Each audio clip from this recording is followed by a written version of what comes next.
একটা জাতি কতটা অকৃতজ্ঞ ও নাফরমান হতে পারে তার সবচেয়ে বড় উদাহরণ বনি ইসরায়েল তথা ইহুদি জাতি। ইহুদিদের এই হারামিপনা শুরু হয় সেই মুসা আলাইহিসসালামের যুগ থেকেই, যে মুসা আলাইহিসসালাম তাদেরকে রক্ষা করতে গিয়ে নিজের জীবন বাজি রেখেছিলেন। মুসা আলাইহিসসালাম লোহিত সাগর পাড়ি দিয়ে ফেরাউনের মতো দুরাচারী শাসকের কবল থেকে তাদেরকে উদ্ধার করেছিলেন, অথচ তার সাথেই পরবর্তীতে পল্টি নেয় বিশ্বাসঘাতক বনি ইসরায়েল জাতি। আশ্চর্যের বিষয় হচ্ছে যে মুসা আলাইহিসসালামের লাঠির আঘাতে লোহিত সাগর দ্বিখণ্ডিত হয়ে যাওয়া সহ তার জীবনের প্রতিটি মোজেজার প্রত্যক্ষ সাক্ষী ছিল এই ইহুদিরা। তা সত্ত্বেও তারা মুসা আলাইহিসসালামের সাথে উদ্ধত আচরণ শুরু করে এবং তারা তার অবাধ্য হয়ে পড়ে। এর শাস্তিও অবশ্য তাদেরকে পেতে হয়েছিল।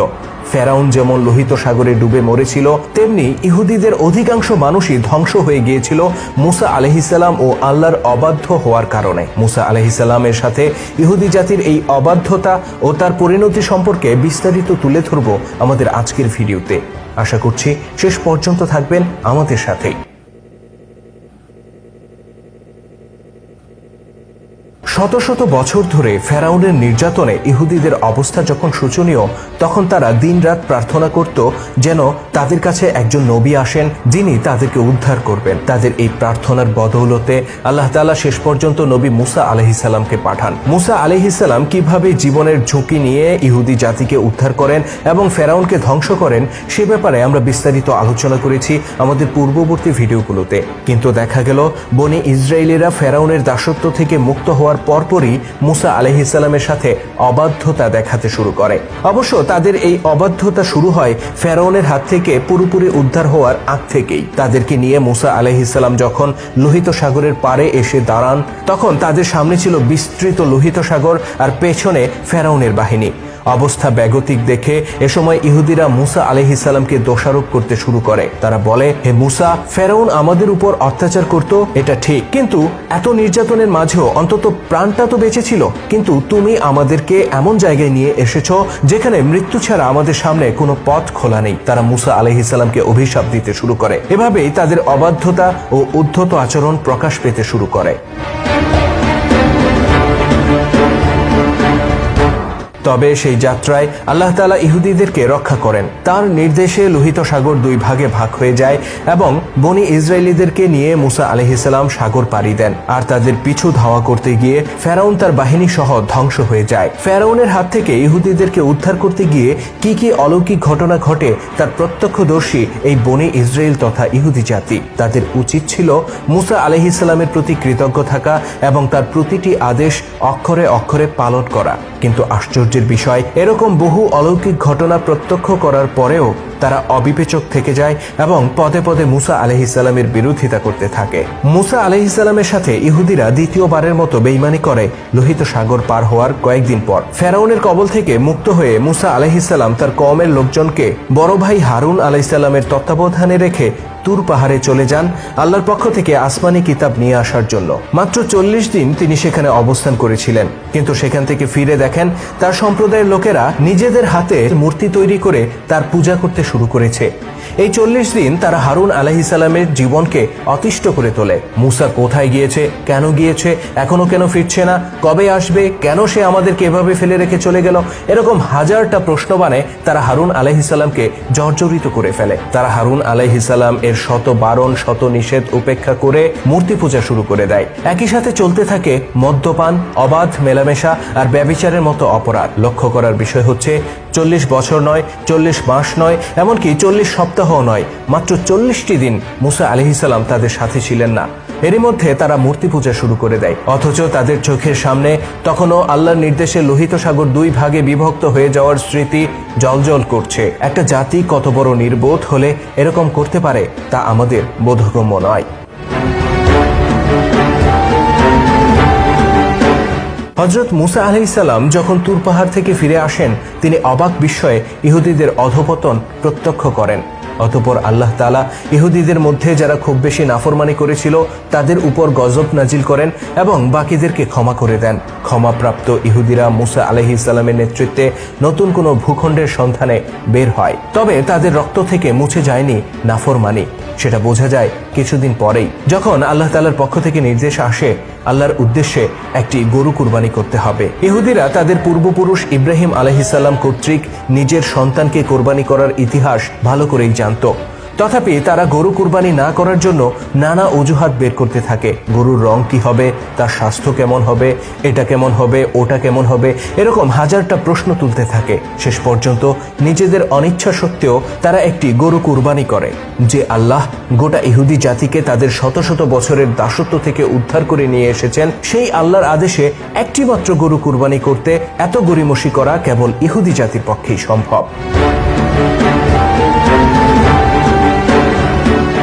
ইহুদিদেরকে ফেরাউনের কবল থেকে উদ্ধার করে মুসা আলাইহিসসালাম মিশর ছেড়ে বের হয়েছিলেন, কিন্তু তিনি তাদেরকে নিয়ে কোথায় যাবেন এই ব্যাপারটা তখনও নিশ্চিত ছিল না। বনি ইসরায়েলিদেরকে নিয়ে মুসা আলাইহিসসালাম কিছুদিন উদ্দেশ্যহীনভাবে ঘুরে বেড়ান, কিন্তু একসময় ইসরায়েলেরা ক্ষিপ্ত হয়ে ওঠে আর মুসা আলাইহিসসালামকে বলে, এরকম ভূমিহীন অবস্থায় আমরা আর কতদিন থাকব?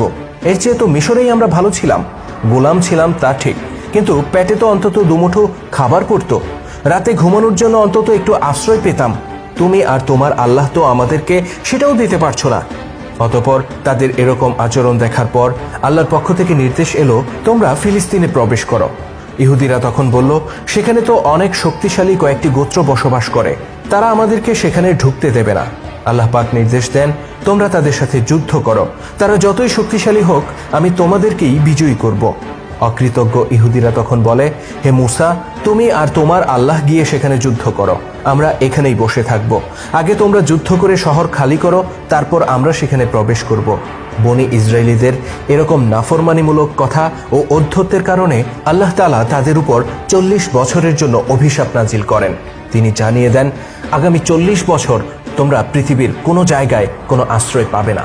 এই অবস্থায় শুধুমাত্র ভাই হারুন তথা নিজের পরিবার এবং ইউশা ও কাবুত নামে দুজন ইমানদার শিষ্য মুসা আলাইহিসসালামের সাথে থেকে যান। বাকি গোটা ইহুদি জাতিটাই মুসা আলাইহিসসালামকে ত্যাগ করে। তারা সেই মিশরের দিকে ফিরতি যাত্রা শুরু করে, যে মিশর থেকে তারা অল্প কিছুদিন আগে পালিয়ে এসেছিল। কিন্তু আল্লাহ তাআলার পরিকল্পনা ছিল ভিন্ন। তিনি আগেই বলে দিয়েছেন, পৃথিবীর কোনো জনপদেই এই ইহুদিদের আশ্রয় মিলবে না। এর প্রমাণ তারা পরদিন থেকেই পেতে শুরু করলো। তারা মিশর অভিমুখে যাত্রা করলে দিন ভর চলার পর সন্ধ্যায় তারা ঘুমিয়ে পড়তো। পরদিন সকালে ঘুম থেকে উঠে দেখত আগের দিন তারা যেখান থেকে যাত্রা শুরু করেছে আজকেও সেখানে রয়ে গেছে। জায়গাটির নাম ছিল তিহ প্রান্তর। এভাবে বহুদিন বহু রাত হেঁটেও তারা তিহ প্রান্তর অতিক্রম করতে পারে না, তারা সেখানেই আটকে যায়। এভাবে মরুভূমির বুকে খাবারহীন পানিহীন অবস্থায় একে একে মরতে শুরু করে মালাউন বনি ইসরায়েল জাতি। কিছুদিন পর হযরত মুসা আলাইহিসসালাম নিজ সম্প্রদায়ের লোকদের খবর নিতে এসে দেখেন তাদের এই দুরবস্থা। তিনি তাদের জন্য আল্লাহ তাআলার কাছে প্রার্থনা করেন, কিন্তু আল্লাহ পাক তার দোয়া কবুল করেন না। তিনি সাফ সাফ বলে দেন, হে মুসা, ভবিষ্যতে তোমার এই সম্প্রদায়ের জন্য আমার কাছে কোনো সুপারিশ করবে না। ফলে সেই বিরান ময়দানে ক্ষুধা তৃষ্ণায় মৃত্যুমুখে পতিত হয় বনি ইসরায়েল জাতি। নিজ সম্প্রদায়ের উপর আল্লাহ পাকের এই শাস্তি দেখে মুসা আলাইহিসসালাম সহ্য করতে পারেন না। তিনি আল্লাহর কাছে তাদের ক্ষমার জন্য আবারও করুণভাবে প্রার্থনা করতে থাকেন, কিন্তু আল্লাহ তাআলার সিদ্ধান্ত ছিল 40 বছর ইহুদিরা এখানেই সাজা ভোগ করবে। তবে মুসা আলাইহিসসালামের দোয়ার বদৌলতে সেই বিরান ভূমিতে তিনি ইহুদিদের জন্য খাবার ও পানির ব্যবস্থা করে দেন। আল্লাহর নির্দেশে মান্না ও সালোয়ার নামে 2 ধরনের খাবার পাঠানো হতো বনি ইসরায়েলিদের জন্য। এগুলো ছিল আসমানি খাবার যা রান্না করে খেতে হতো না। অন্যদিকে পানির সমস্যা সমাধানের জন্য মুসা আলাইহিসসালাম আল্লাহর নির্দেশে তার সেই মজেজাপূর্ণ লাঠি দিয়ে নিকটস্থ একটি পাহাড়ের গায়ে আঘাত করলে সেখান থেকে ঝর্ণার সৃষ্টি হয়। ইহুদিদের 12টি গোত্রের জন্য আলাদা 12টি ঝর্ণার সৃষ্টি হয়, যেন পানি নিয়ে তাদেরকে কারাকারি করতে না হয়। আর এভাবে বারবার আল্লাহর নাফরমানি করা সত্ত্বেও আল্লাহ তাআলা তার নবীর দোয়ার বদৌলতে বনি ইসরায়েলিদের জন্য খাবার ও পানির ব্যবস্থা করে দেন।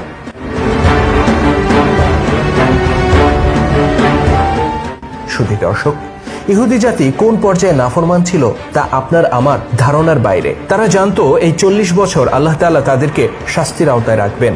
সুতরাং তাদের উচিত ছিল এই 40 বছর মুখ বুজে যা পাচ্ছে তাই খেয়ে তিহ প্রান্তরে কোনো রকম বেঁচে থাকা। কিন্তু নাফরমান হলে যা হয় আর কি।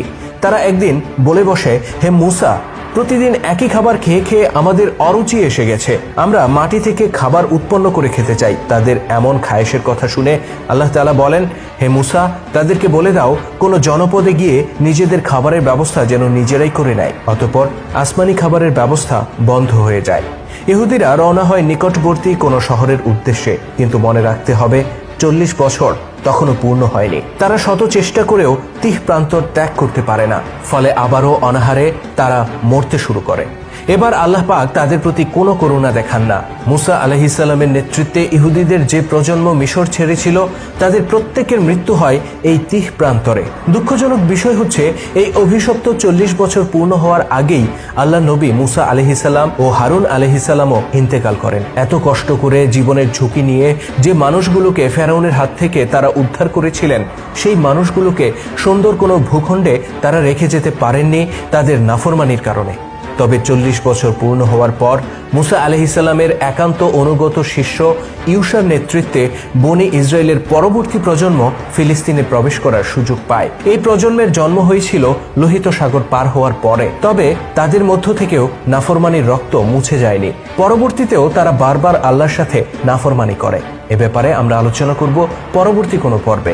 শুধু দর্শক, বনি ইসরায়েলি জাতি তাদের চোখের সামনে ফেরাউনের মৃত্যু সহ অসংখ্য মোজেজা দেখেও আল্লাহর সাথে নাফরমানি করেছিল। কিন্তু আপনি হয়তো জেনে অবাক হবেন, ফেরাউনের লাশ নিয়ে গবেষণা করতে গিয়ে একজন প্রখ্যাত খ্রিস্টান গবেষক পবিত্র কোরআনের উপর ঈমান এনেছিলেন। তিনি ছিলেন ফ্রান্সের একজন নাগরিক। তার ব্যাপারে আমরা বিস্তারিত আলোচনা করব পরবর্তী ভিডিওতে। তাছাড়া লোহিত সাগরে ডুবে যাওয়ার পর কবে কোন জায়গা থেকে আবিষ্কৃত হয় ফেরাউনের লাশ, বর্তমানে তা কোথায় সংরক্ষিত রয়েছে, কিভাবে রয়েছে, এসব বিষয় নিয়েও বিস্তারিত আলোচনা থাকবে আমাদের পরবর্তী ভিডিওতে। আপলোড হওয়ার সাথে সাথে ভিডিওটি পেতে সাবস্ক্রাইব করুন আমাদের চ্যানেলে এবং ক্লিক করুন পাশে থাকা বেল আইকনে। আর আজকের পর্বটি কেমন ছিল কমেন্ট করে জানাতে ভুলবেন না। যদি ভালো লেগে থাকে তাহলে অবশ্যই লাইক ও শেয়ার করে ছড়িয়ে দেওয়ার অনুরোধ রইল। আল্লাহ হাফেজ।